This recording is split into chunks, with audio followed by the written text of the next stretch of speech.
Φίλες και φίλοι, καλησπέρα σας. Σήμερα θα έχουμε την τιμή να έχουμε μαζί μας στο κανάλι της Ελλάς TV τον προπονητή, τον coach Παναγιώτη Χριστοφιλέα, σε μια πρώτη συνομιλία μαζί του. Και κύριε Χριστοφιλέα, δεν μπορούσαμε να ξεκινήσουμε αλλιώς, έτσι, από αυτά εδώ τα goal post, γνώριμα για εσάς. Ναι. Καλησπέρα. Καλησπέρα. Ναι, αυτά μια ζωή τα περισπιζόμουν. Έτσι ξεκίνησα τα όνειρά μου στο γύρο από το ποδόσφαιρο, κάτω από αυτή την εστία, και κατέληξα να είμαι προπονητής. Οπότε μιλάμε ότι υπάρχει μια αγάπη στα goal post, δεν θα μπορούσε να μην υπήρχε, έτσι, αλλά η προπονητική σας κέρδισε. Ναι, υπάρχει αγάπη, υπήρχε πάντα. Ήταν το όνειρό μου να γίνω επαγγελματίας ποδοσφαιριστής. Άλλωστε, το όνειρο αυτό ξεκίνησε το 1996 από το μικρό χωριό της Μάνης στην Καστάνια. Προσπαθούσα τότε να πιάσω Μέγκα, γιατί μόνο Ερτένα πιάσαμε, και έβλεπα το Άγιαξ Παναθηναϊκός, το 0-1 με τον γκολ του Βαζέχα, και αποφάσισα ότι αν αυτό το άθλημα μπορεί να κάνει ένα παιδί να ονειρεύεται και να είναι ευτυχισμένο σε ένα χωριό αποκλεισμένο από τον πολιτισμό, σε εισαγωγικά, είναι αυτό το οποίο θα ακολουθήσω στη ζωή μου. Είστε ένα παιδί της επαρχίας. Ναι. Βρισκόμαστε στη Σύρο, την πρωτεύουσα των Κυκλάδων. Πώς είναι για ένα ποδοσφαιριστή να ζει στην επαρχία και να μπορέσει να ακολουθήσει τα όνειρά του? Εντάξει, η επαρχία έχει πάρα πολλές δυσκολίες, ειδικά αν θέλετε, από ό,τι αντιλαμβάνομαι και εγώ αυτόν τον καιρό που ζω στη Σύρο, η νησιωτική Ελλάδα έχει πάρα πολλές δυσκολίες σε σχέση με την ηπειρωτική. Είναι μακριά από τα κέντρα αποφάσεων και από εκεί που τα πολλά μάτια στρέφονται. Όμως δεν έχει πολλούς πειρασμούς, να το πω, να στρέφουν την προσοχή σου αλλού από αυτό που θες να κάνεις. Οπότε μπορείς να αφοσιωθείς στο ποδόσφαιρο και πραγματικά να πετύχεις τα όνειρά σου. Ποιος είναι ο Παναγιώτης ο Χριστοφιλέας? Να πούμε λίγο για τον Παναγιώτη Χριστοφιλέα. Τη δουλειά του, το χαρακτήρα του. Είναι ένας άνθρωπος ο οποίος αγαπάει πολύ το ποδόσφαιρο. Το ποδόσφαιρο τον έχει φέρει εδώ που είναι, να κάνει αυτά τα όνειρά του πραγματικότητα, να αγωνίζεται. Θέλει όλη αυτή την αγάπη και την εμπειρία που έχει αποκομίσει μέσα από αυτά τα χρόνια να την μεταλαμπαδεύσει στα νεότερα παιδιά, να τα εμπνεύσει και να ασχοληθούν με τον αθλητισμό γενικότερα και ειδικότερα με το ποδόσφαιρο. Θα ήθελα όμως αυτό όλο να διέπεται από κάποιες αρχές, όπως είναι οι αξίες, είναι η ισονομία, η ισότητα, όλοι να μπορούν να αγωνιστούν για να διεκδικήσουν είτε μια θέση στην 11, είτε μια θέση στην 20, είτε γενικότερα την παρουσία τους σε μια ποδοσφαιρική ομάδα, να μπορούν να έχουν τις ίδιες ευκαιρίες και αν αξίζουν να το αποκτήσουν. Αυτό θα ήταν και κάτι το οποίο θα ήθελα να αναφέρω, ότι είναι ένας άνθρωπος που πιστεύει, έτσι, και πρεσβεύει τις αξίες, δίνει τη δυνατότητα σε νέους παίκτες. Άλλωστε έχουμε ένα ρόστερ, και θα συμφωνήσετε φαντάζομαι, το οποίο απαρτίζεται από πάρα πολλούς νέους παίκτες. Ας ξεκινήσουμε λοιπόν, ας κάνουμε ένα flashback και ας ξεκινήσουμε πώς ξεκινήσαμε αρχικά τη γνωριμία μας στα μπαράζ, και στη συνέχεια όταν ήρθε το όνειρο της ΓΑΜΑ Εθνικής, που θα έπρεπε έτσι να σχεδιαστεί μια ομάδα με το νέο μας, έτσι, ρόστερ στη ΓΑΜΑ Εθνική. Η αλήθεια είναι ότι δέχτηκα ένα τηλέφωνο πέρυσι, νομίζω τέλος Απριλίου, αρχές Μαΐου. Η ομάδα ήταν στη διαδικασία των μπαράζ, των play-off ανόδου. Είχε κάποια ανεπιτυχή αποτελέσματα στα πρώτα παιχνίδια, οπότε κλείστηκα να έρθω εδώ να δώσω κι εγώ ό,τι μπορώ στην ομάδα και αν μπορούμε να τα καταφέρουμε.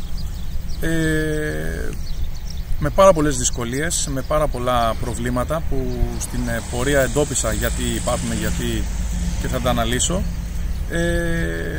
Νομίζω ότι στο τέλος δικαιωθήκαμε, τα καταφέραμε, και η ομάδα, ναι μεν από το παράθυρο, αλλά δικαίως, γιατί βαθμολογικά έπρεπε να βγει, βγήκε στην ΓΑΜΑ Εθνική. Από εκεί αρχίσαν οι πολύ μεγάλες δυσκολίες. Κατάλαβα τι σημαίνει να προσπαθείς μια ομάδα του κυκλαδίτικου ποδόσφαιρου να παίξει την παραπάνω κατηγορία. Εγώ είμαι τα τελευταία χρόνια ένας άνθρωπος, ένας προπονητής, ο οποίος δουλεύω περισσότερο στην Αθήνα και ειδικότερα στα γήπεδα της Ανατολικής Αττικής, όπου εκεί πραγματικά υπάρχει ένα πολύ δυνατό επίπεδο στην πιο κάτω κατηγορία. Ένα επίπεδο το οποίο πολλές ομάδες είναι φάμιλες της τρίτης εθνικής, οπότε καταλαβαίνετε ότι η ομάδα η οποία είτε την έψα είτε την εψανά θα πάει στα play-off ανόδου, θα κατά μεγάλο ποσοστό έχει κερδίσει και την άνοδο. Εδώ χρειαζόταν μια γενική αλλαγή του ρόστερ, μια τεράστια ενίσχυση, η οποία είχε τις δυσκολίες της. Είχε τις δυσκολίες της γιατί πολύ δύσκολα οι ποδοσφαιριστές του υψηλότερου επίπεδου, τέλος πάντων, θα ερχόντουσαν σε ένα νησί της Ήρου, σε μια νεοφώτιστη ομάδα, μαζί με τον πρόεδρο, τον Νίκο τον Ζάβρα, ο οποίος μου έδωσε την εντολή να φτιάξω το σχηματισμό αυτής της ομάδας. Αντιμετωπίσαμε τεράστιες δυσκολίες, πολλά όχι, πάρα πολλά. Πιστέψτε με, όλο το καλοκαίρι προσπαθήσαμε πολύ στο να φέρουμε αξιόλογους ποδοσφαιριστές. Με κάποιους τα καταφέραμε και είμαστε πολύ χαρούμενοι, κάποιοι άλλοι δεν είπαν το πολυπόθητο ναι. Παρ' όλα αυτά, εγώ πάντα ήμουν απεπισμένος και σε όλες τις ομάδες τις οποίες έχω εργαστεί, αλλά και είναι ένα πιστεύω μου ότι στο ποδόσφαιρο, ειδικά αλλά και γενικά σε όλα τα αθλήματα και οπουδήποτε θες να πετύχεις, θέλεις ανθρώπους οι οποίοι να έχουν όραμα, να έχουν πάθος για αυτό που κάνουν και να θέλουν να πετύχουν. Θα το βρεις αυτό αν όχι στα νεαρά παιδιά, στα παιδιά τα οποία έχουν όνειρο να παίξουν ποδόσφαιρο και είναι στην αρχή τους. Έτσι και εγώ έκανα μια μίξη έμπειρων ποδοσφαιριστών μαζί με κάποια παιδιά τα οποία δεν τα ήξερε ούτε το ερασιτεχνικό ούτε το επαγγελματικό ποδόσφαιρο. Ήταν τα πρώτα τους βήματα στον χώρο του ποδοσφαίρου. Φτιάξαμε μια ομάδα η οποία θεωρώ ότι με τη μέχρι τώρα πορεία της αλλά και απόδοσή της μέσα στο γήπεδο τελικά δικαιώνει όλες αυτές τις επιλογές τις οποίες κάναμε. Φαντάζομαι ότι θέτουμε και κάποιους έτσι στόχους. Τι ήταν αυτοί οι στόχοι όταν ξεκινήσαμε το όνειρο της ΓΑΜΑ Εθνικής? Οι στόχοι ήταν δύο. Οι στόχοι που είχε θέσει η διοίκηση και οι στόχοι που πίστευα εγώ ότι μπορούμε να πετύχουμε.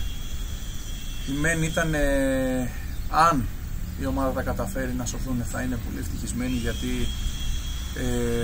σύμφωνα με τα λεγόμενα του Προέδρου τα τελευταία χρόνια όποια ομάδα ανέβαινε στην κατηγορία έπεφτε από τα Χριστούγεννα, και οι στόχοι δικοί μου ήταν να πλασαριστούμε στις πρώτες θέσεις. Κανείς από τους δύο στόχους ακόμα δεν έχει επιτευχθεί, αλλά είμαστε βάσει της εικόνας και όχι βαθμολογικά, γιατί η βαθμολογία πολλές φορές πριν ολοκληρωθεί το πρωτάθλημα δεν λέει την αλήθεια, αλλά βάσει της εικόνας νομίζω ότι στο τέλος θα τα καταφέρουμε να τους πετύχουμε και τους δύο. Σε αυτό θα συμφωνήσω, γιατί η ομάδα, αν και στην αρχή έπαιζε πάρα πολύ καλό ποδόσφαιρο, έχει πολλά ατυχή αποτελέσματα. Στη συνέχεια όμως συνεχίστηκαν οι καλές εμφανίσεις, γιατί δεν μπορούμε να πούμε ότι υπήρχαν άσχημες εμφανίσεις, υπήρχαν πολύ καλές εμφανίσεις. Οι παίκτες έπαιζαν και έδιναν το 100% των δυνατοτήτων τους, αλλά υπήρχε και ο παράγοντας ατυχία. Πάντα ο παράγοντας τύχη παίζει το δικό του ρόλο, αλλά δεν μπορεί να καθορίσει την πορεία μιας ομάδας ή ενός οργανισμού καθαρά η τύχη. Γιατί η τύχη θα είναι μαζί σου την μία φορά, την άλλη δεν θα είναι. Την επόμενη δεν θα ξανά είναι μαζί σου, ούτε μπορεί να είναι συνέχεια μαζί σου, ούτε μπορεί να είναι συνέχεια απέναντί σου η τύχη. Οπότε εσύ την καθορίζεις με την εργατικότητα την οποία έχεις μέσα στο γήπεδο, αν θέλεις, εδώ μιλάμε για ποδόσφαιρο, με τη συνέπεια που έχεις σε αυτό που κάνεις, με την πίστη σε αυτό που κάνεις στον εαυτό σου, στους συνεργάτες σου, στους ποδοσφαιριστές σου, αλλά και σε όλο τον οργανισμό. Και ένα μεγάλο πράγμα τελικά για να πετύχεις, κάτι το οποίο πολύ δύσκολα το βρίσκεις στο ελληνικό ποδόσφαιρο, είναι η υπομονή. Η υπομονή από όλους, από την κάθε διοίκηση, και ο κάθε άνθρωπος να εκτελεί το ρόλο του. Εάν αυτό υπήρχε στο ελληνικό ποδόσφαιρο, μαζί με την ισονομία, τη δικαιοσύνη, και να προσπαθούσαμε να αναπτύξουμε και να το κάνουμε το ποδόσφαιρό μας προϊόν, όπως είναι σε κάποιες χώρες του εξωτερικού, γιατί το ταλέντο υπάρχει, νομίζω ότι το ποδόσφαιρο θα πήγαινε πολύ μπροστά και δεν θα χρειαζόμασταν καθόλου την τύχη. Εδώ θα συμφωνήσω αρκετά. Θα πω επίσης ότι η ομάδα της Ελλάς Σύρου έχει την τύχη, τη χαρά να έχει και νέους αθλητές, μικρούς αθλητές, τους οποίους τους βλέπουμε κάθε Κυριακή στο γήπεδο της ΕΠΣ Κυκλάδων. Οπότε όμως χρειαζόμαστε και νέα παιδιά. Για να ακολουθήσουν λοιπόν το ποδόσφαιρο θα πρέπει να υπάρξουν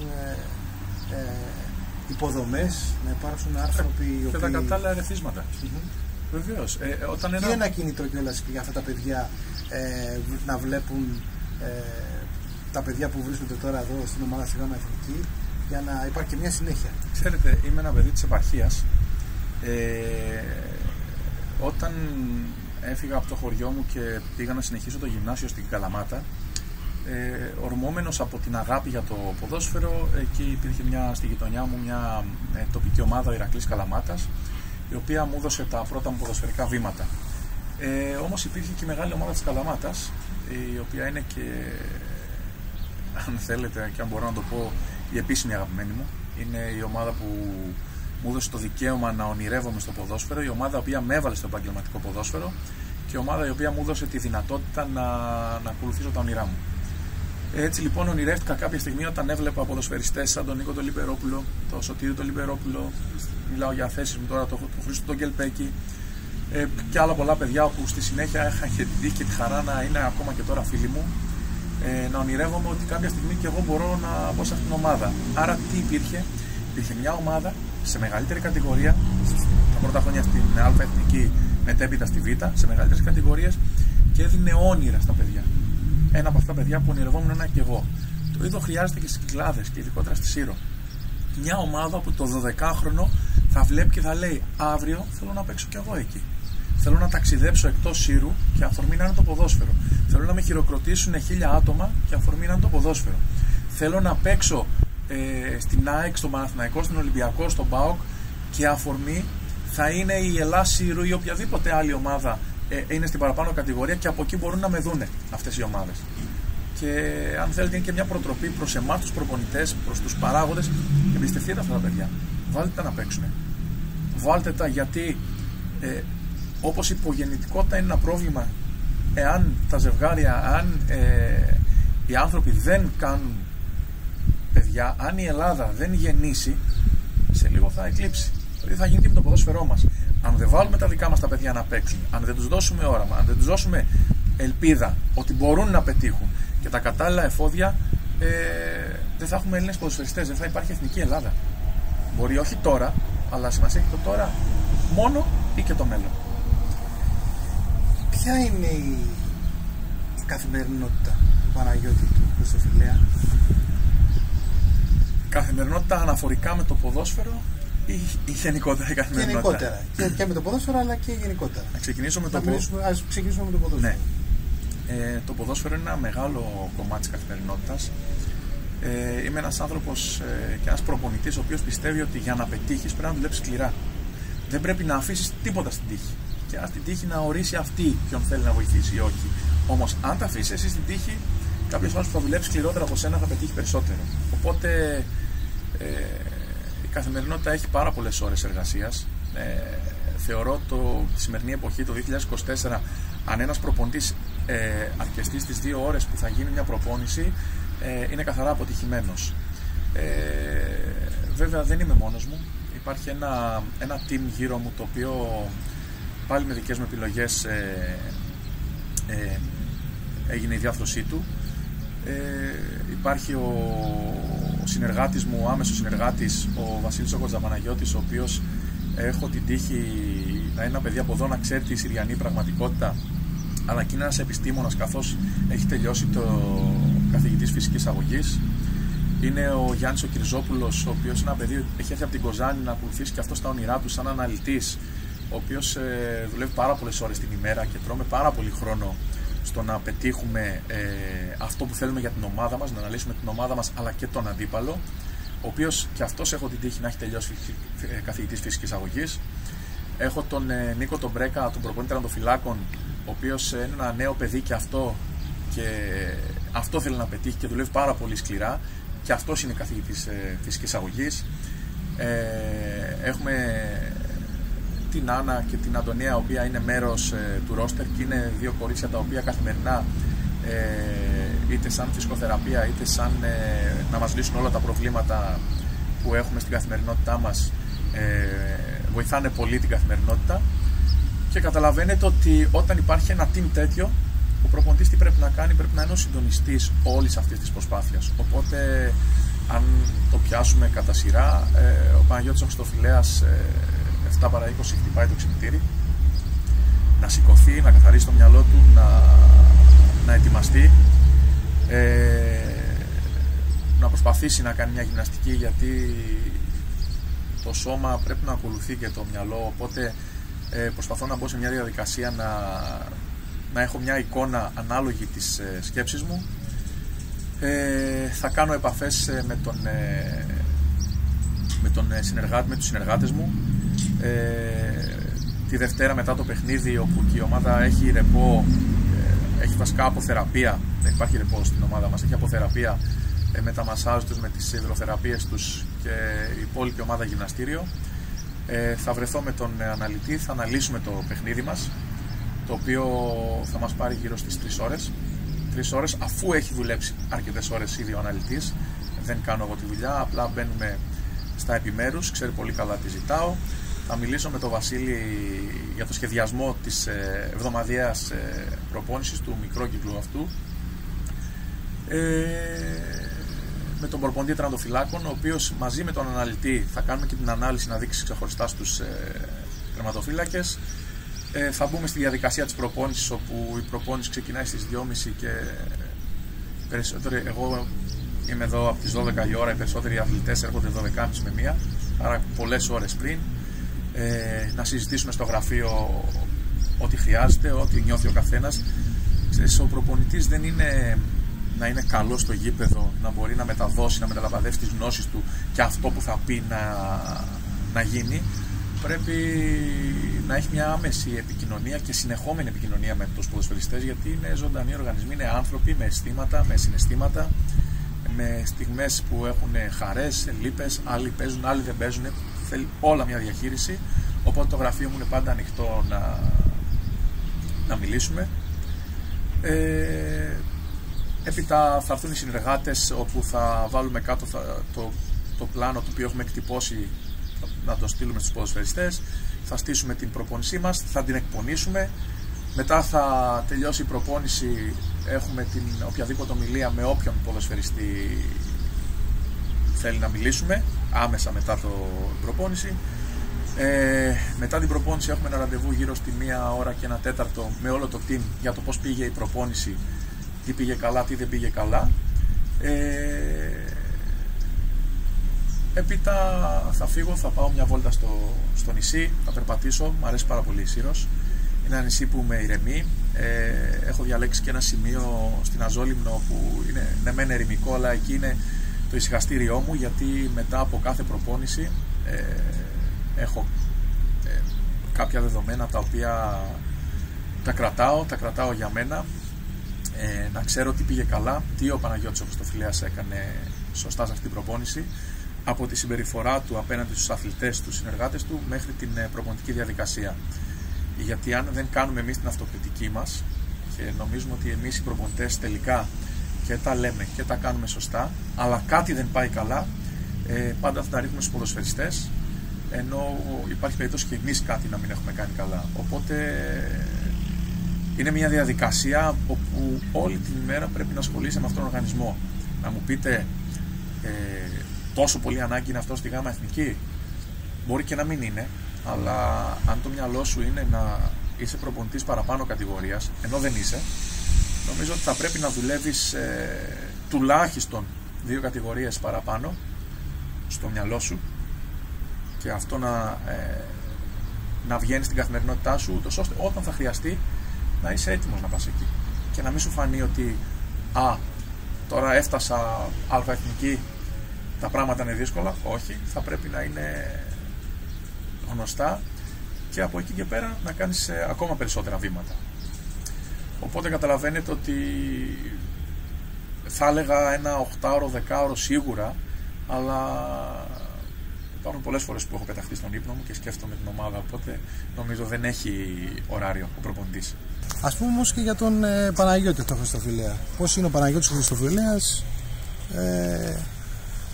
στην πραγματική του ζωή? Η πραγματική του ζωή είναι, όπως καταλάβατε, όλο το ποδόσφαιρο. Ναι.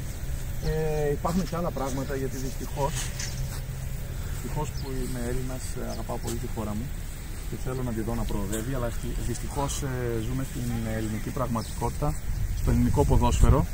Από πολύ μικρός το βίωσα, από αθλητής, νομίζω πάρα πολλοί αθλητές, ποδοσφαιριστές αλλά και προπονητές, οι οποίοι εξαρτώνται καθαρά και μόνο από το ποδόσφαιρο, έχουν πάρα πολλά οικονομικά θέματα και προβλήματα και δεν μπορούν να λειτουργήσουν αυτονομία και όπως θέλουν στο χώρο του ποδοσφαίρου. Οπότε από πολύ μικρός μπήκα στη διαδικασία να κάνω και άλλα πράγματα. Τότε δεν το είχα καταλάβει, τώρα είμαι 100% σίγουρος ότι όλα αυτά τα έκανα για να μπορέσουν να στηρίξουν τα όνειρά μου στο ποδόσφαιρο και να μπορέσουν να με πάνε ένα βήμα παρακάτω, χωρίς να έχω δεύτερες σκέψεις αν θα έχω ένα πιάτο φαγητό να φάω εάν δεν πληρωθώ από το ποδόσφαιρο. Τι είναι αυτά τα πράγματα? Αυτή τη στιγμή από το 2008 είμαι πυροσβεστικός υπάλληλος, υπηρετώ στο πυροσβεστικό σώμα.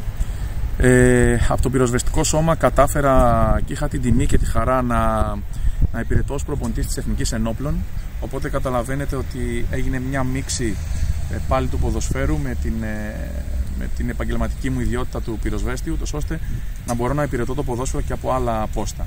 Η Εθνική Ενόπλων μου έδωσε τη δυνατότητα να ταξιδέψω στο εξωτερικό σαν προπονητής, να συμμετέχω σε ολυμπιάδες, σε πανευρωπαϊκά και παγκόσμια πρωταθλήματα και να κερδίσω τεράστιες εμπειρίες, να συνεργαστώ με ποδοσφαιριστές υψηλού επίπεδου. Δεν θα πω ονόματα γιατί θα ξεχάσω κάποιους, αλλά σκεφτείτε ότι ένας ποδοσφαιριστής σαν το Φορτούνι, ο οποίος παίζει στον Ολυμπιακό, ή οποιοδήποτε άλλος, ο Γιακουμάκης αυτή τη στιγμή, έχουν περάσει από την Εθνική Ενόπλων να κάνουν τη θητεία τους και είχα την τύχη να συνεργαστώ μαζί τους, ο Οδυσσέας ο Βλαχοδήμος και πολλά άλλα παιδιά, και να με βοηθήσει πάρα πολύ στην μετέπειτα εξέλιξή μου.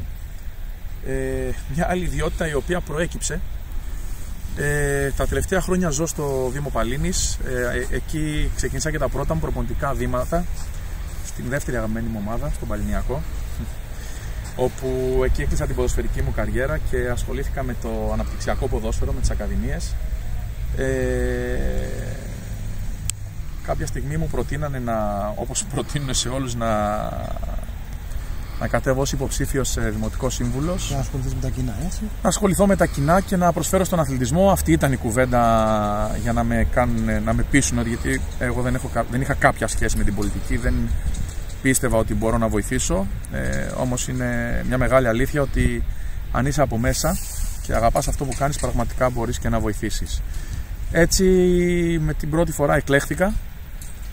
Κάτι για μένα το οποίο, σκεφτείτε, εγώ δεν ψήφισα καν εκεί. Δεν είχα οικογένεια, δεν είχα δικούς μου ανθρώπους, αλλά βίωσα την αγάπη και την αναγνωρισιμότητα που κέρδισα μέσα από το ποδόσφαιρο. Έτσι και την δεύτερη φορά, τώρα πρόσφατα εκλέχθηκα. Είμαι εντεταλμένος σύμβουλος αθλητισμού στο Δήμο Παλίνης. Οπότε καταλαβαίνετε ότι μέσα στη διαδικασία του ποδοσφαίρου έχω και αυτό το οποίο αγαπάω πολύ και θέλω πολύ να βοηθήσω τον αθλητισμό στον τόπο μου και στο Δήμο μου. Και τα αεροπλάνα και τα καράβια Πειραιάς, Σύρο και Ελευθέρος Βενιζέλος έχουν γίνει μια καθημερινότητα. Βοηθάω όσο μπορώ, είμαι τεχνικός διευθυντής και στις προεθνικές της Ανατολικής Αττικής και εκεί με όση φυσική παρουσία μπορώ, αλλά και από μακριά ό,τι μπορώ και ό,τι λύσεις να δώσω, νομίζω ότι τα καταφέρνω. Οπότε βλέπετε ότι είναι πάρα πολλά τα πράγματα. Η γυναίκα σου σε βλέπει? Ναι, η γυναίκα μου δεν με βλέπει, όχι. Και αυτό νομίζω δεν με βλέπει όσο θα ήθελε και όσο θα ήθελα. Γιατί η γυναίκα μου είναι ένας άνθρωπος ο οποίος είναι ένας επιστήμονας, ο οποίος και αυτός έχει καθημερινότητα πάρα πολύ δυνατή Είναι μια κοπέλα που έχει σπουδές στο εξωτερικό με δακτορικά και ασχολείται πάρα πολύ με τον τομέα της, οπότε είναι μια δύσκολη κατάσταση, αλλά η αγάπη που έχουμε ένας στον άλλον, η συμπαράσταση, αυτό που έχουμε πει πριν φορέσουμε τις βέρες μας, ότι ο ένας θα στηρίξει τα όνειρα του αλλού, γίνεται πραγματικότητα και πραγματικά είναι είμαστε ο ένας για τον άλλον, ο άνθρωπός του να τον στηρίξει να πετύχει τα όνειρά του. Όλα καλά όμως, μας τα λες, όλα καλά τα ακούμε. Τον Παναγιώτη Χριστοφιλέα τι τον ενοχλεί περισσότερο, τι τον έχει στεναχωρήσει? Κοιτάξτε να δείτε, τα λέω όλα καλά, τα ακούμε όλα καλά, γιατί θέλω να προβάλλω τη θετική πλευρά του ποδοσφαίρου. Να ασχολούμαστε με αυτά που θα μας πάνε μπροστά. Πάρα πολλά κακά υπάρχουν, πάρα πολλά που σε στενοχωρούν. Όπως είπατε και πιο πριν, είπα στους ποδοσφαιριστές μου έτσι σε μια στιγμή αδυναμία, συγκίνηση, ότι το ποδόσφαιρο με έχει στενοχωρήσει πολύ. Τη σημερινή εποχή αυτό που με στενοχωρεί περισσότερο στο ποδόσφαιρο είναι το ότι αντί η γενική γνώμη, αντί οι άνθρωποι του ποδοσφαίρου να ασχολούμαστε με το πώς το ποδόσφαιρό μας θα εξελιχθεί, με το πώς θα το αγαπήσει περισσότερο ο κόσμος, γιατί τον έχουμε απομακρύνει, με το πώς θα γίνει ένα προϊόν το οποίο θα αναπτύξει τη χώρα σε όλα τα επίπεδα αθλητικά, ασχολούμαστε με το σφύριγμα του διαιτητή. Ασχολούμαστε αν ο διαιτητής μας έδωσε ένα φάουλ, αν ο διαιτητής έβγαλε την κάρτα που δεν έπρεπε, αν έκανε το πέναλτι. Ναι, υπάρχουν διαιτητές οι οποίοι δεν είναι καλοί. Υπάρχουν διαιτητές όμως οι οποίοι είναι και καλοί. Όπως υπάρχουν προπονητές οι οποίοι δεν είναι καλοί, υπάρχουν και προπονητές που είναι καλοί. Υπάρχουν ποδοσφαιριστές οι οποίοι δεν είναι καλοί, υπάρχουν και ποδοσφαιριστές οι οποίοι είναι καλοί. Εμείς με ποιους θα ασχοληθούμε? Εμείς στην ομάδα μας ποιους θέλουμε? Για ποιους θέλουμε να μιλάμε? Για αυτούς που είναι καλοί ή για αυτούς που δεν είναι καλοί? Θα πάμε μπροστά λέγοντας τα στραβά ή λέγοντας τα καλά? Τα στραβά νομίζω πρέπει όχι να τα θάβουμε κάτω από το χαλί. Νομίζω ότι τα στραβά της διαιτησίας πρέπει να τα εκπαιδεύουμε, να τα λέμε οι άνθρωποι μεταξύ μας και να μην βγαίνουν προς τα έξω. Και να προβάλλουμε τα καλά. Γιατί αν προβάλλεις τα καλά, θα έχεις να πας μπροστά, θα έχεις να πας πιο πέρα. Δεν θα ασχολείσαι με το αν ο διαιτητής σου δώσε πέναλτι, θα ασχολείσαι με το αν ο ποδοσφαιριστής σου έκανε αυτό που εσύ ζήτησες, με το αν ο προπονητής ασχολείται με την ομάδα του. Και επειδή ένας παράγοντας που ποδοσφαίρουν και οι διαιτητές, συμφωνώ ότι επανειλημμένες αδικίες μπορούν να σε βγάλουν εκτός.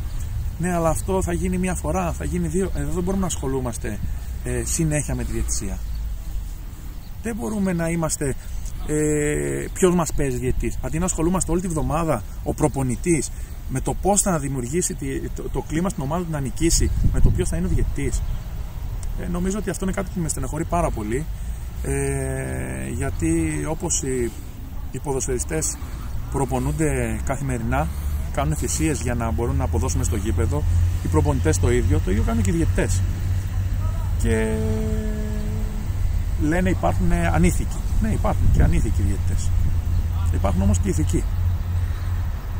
Υπάρχουν όλων των ειδών. Υπάρχουν καλοί άνθρωποι. Να το πάμε στη δίκη. Υπάρχουν κακοί άνθρωποι. Δεν μπορεί να είμαστε όλοι καλοί. Ποιο σύστημα εμείς θέλουμε να προβάλλουμε? Εγώ θέλω να προβάλλω την υγεία. Υπάρχουν πάρα πολλοί διαιτητές οι οποίοι έχουν κάνει πάρα πολύ καλές διαιτησίες και δεν θέλω να ασχολούμαστε με τις κακές διαιτησίες. Ας ασχοληθούν αυτοί που πρέπει, όχι όμως να βγαίνει στη δημοσιότητα και να κάνουμε ολόκληρες εκπομπές στο ελληνικό ποδόσφαιρο για τη διαιτησία. Αν είναι δυνατόν. Έχει φτάσει αντί να είναι το πρώτο πράγμα που θα ασχολούμαστε, το προϊόν που παράγουν οι ποδοσφαιριστές, αυτό που παράγει ο διαιτητής, ο οποίος είναι ένας βοηθητικός παράγοντας του ποδοσφαίρου. Coach, η διοίκηση. Η διοίκηση. Πώς έχει στάθει μέχρι στιγμής? Ναι, η διοίκηση είναι, θα έλεγα, έχω πολύ μεγάλη εμπειρία από διοικήσεις και σαν αθλητής και σαν προπονητής. Η διοίκηση είναι παρακάτι άψογη. Γιατί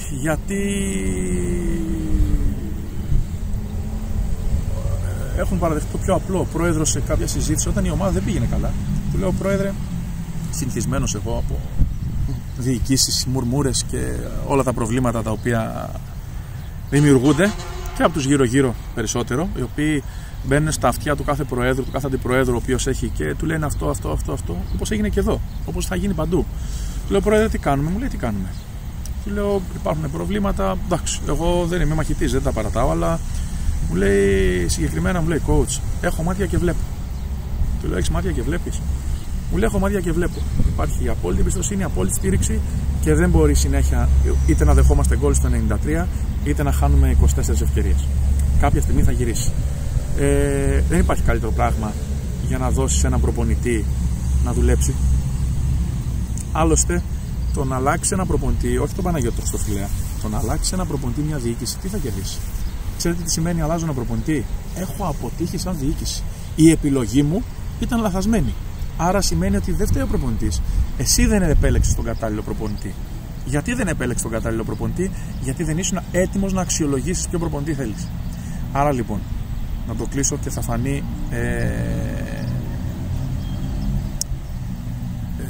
καστικό, κακό, αλλά είναι πραγματικότητα. Όπως ο προπονητής ασχολείται όλη μέρα, διαβάζει, βγάζει διπλώματα, επενδύει χρήμα, όπως ο ποδοσφαιριστής κάθε μέρα προπονείται, προσέχει τη διατροφή του, κοιμάται νωρίς, δεν ξενυχτάει, όπως ο διαιτητής κάνει όλες αυτές τις θυσίες που κάνει για να μπορεί να είναι μέσα στο γήπεδο σωστός, έτσι θα πρέπει να είναι και παράγοντας.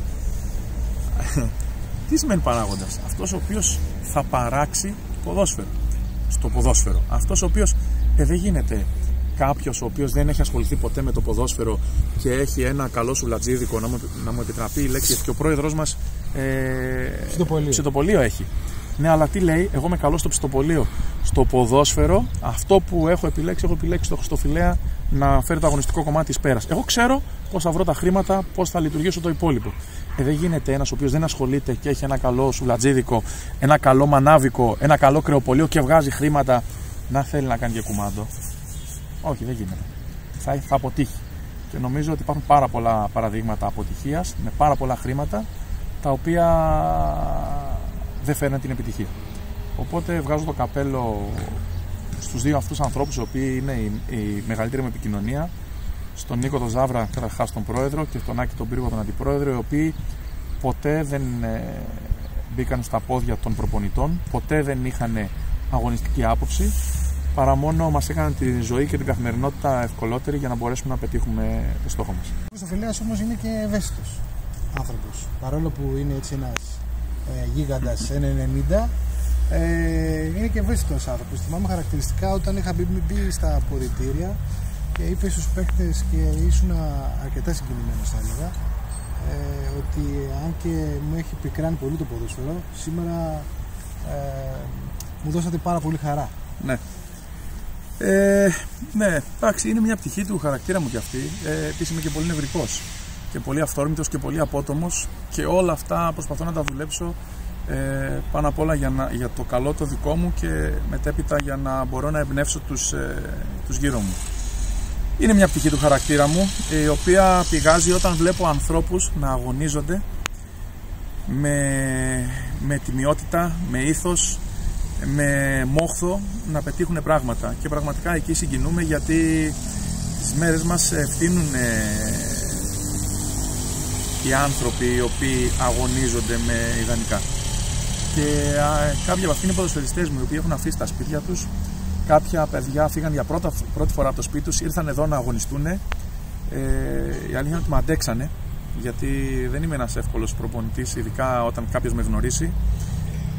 Θεωρώ ότι στην πορεία όμως καταλαβαίνω ότι ό,τι κάνω, το κάνω έχοντας γνώμονα να είμαι δίκαιος, να είμαι αληθινός και να πετύχει όλο αυτό το εγχείρημα. Εντάξει, είναι μια διαδικασία που άλλες φορές, μάλλον μια πτυχή του χαρακτήρα μου που άλλες φορές την ελέγχω. Στη συγκεκριμένη περίπτωση δεν την έλεγξα, εντάξει, συγκινήθηκα. Άλλωστε, τι ανθρώπινα συγκινηθείς με αυτό που... Και καθώς πλησιάζουμε έτσι και τις εξέδρες του γηπέδου της ΕΠΣ Κυκλάδων, ένα γήπεδο το οποίο έχει αρκετά χρόνια να γεμίσει, λίγα λόγια έτσι για τον κόσμο.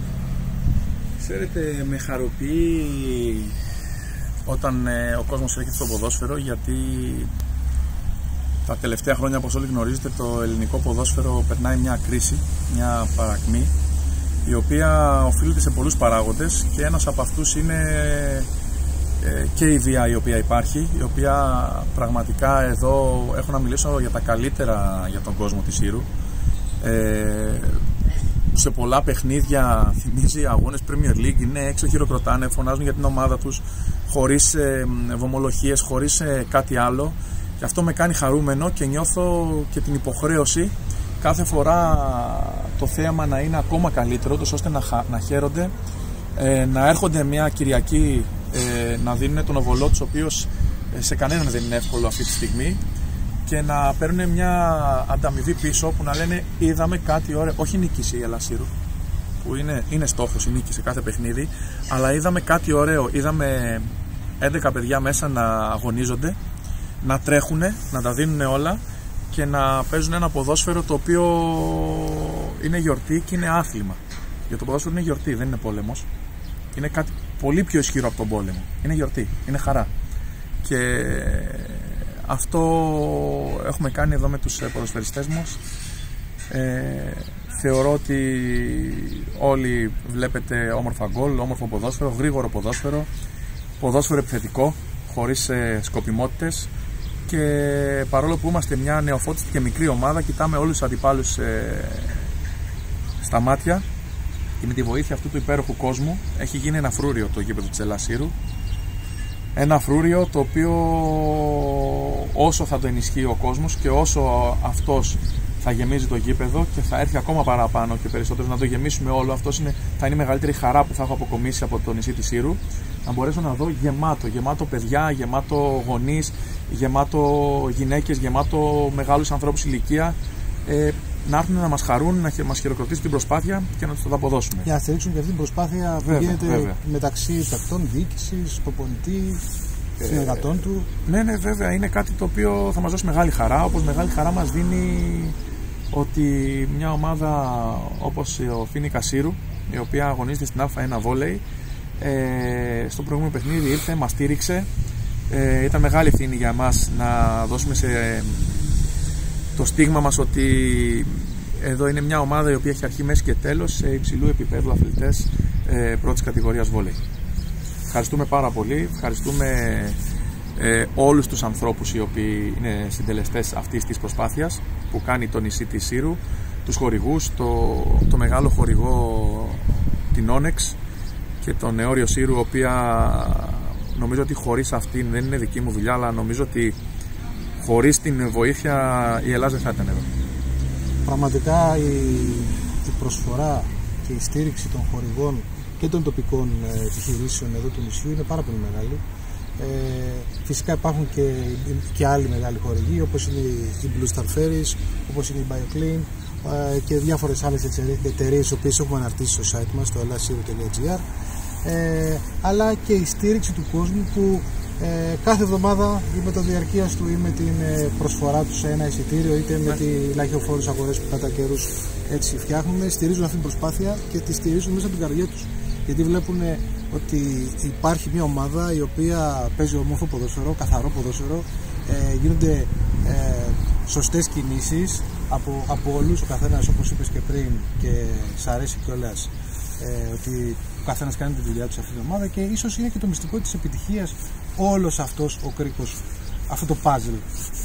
Ξέρετε, η πιο σημαντική λέξη είναι να κάνει ο καθένας αυτό που είναι ορισμένος να κάνει.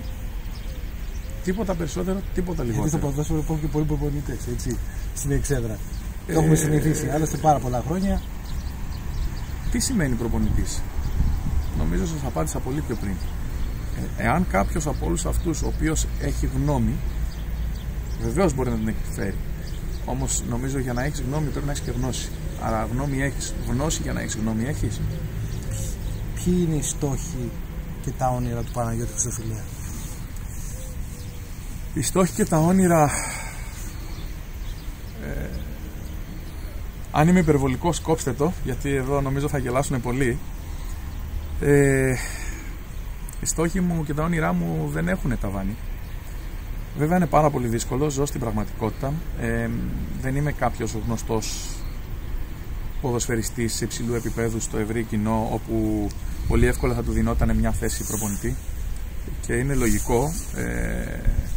Άλλοι χρησιμοποιήσω και το όνομα ενός φίλου μου, άλλη προοπτική θα είχε ο Μιχάλης ο Καψής, άλλη προοπτική ο Χριστοφυλιάς ο Παναγιώτης, προπονητικά. Βέβαια ο Μιχάλης δεν το ακολούθησε ποτέ, οπότε δεν είχε κάποια προοπτική.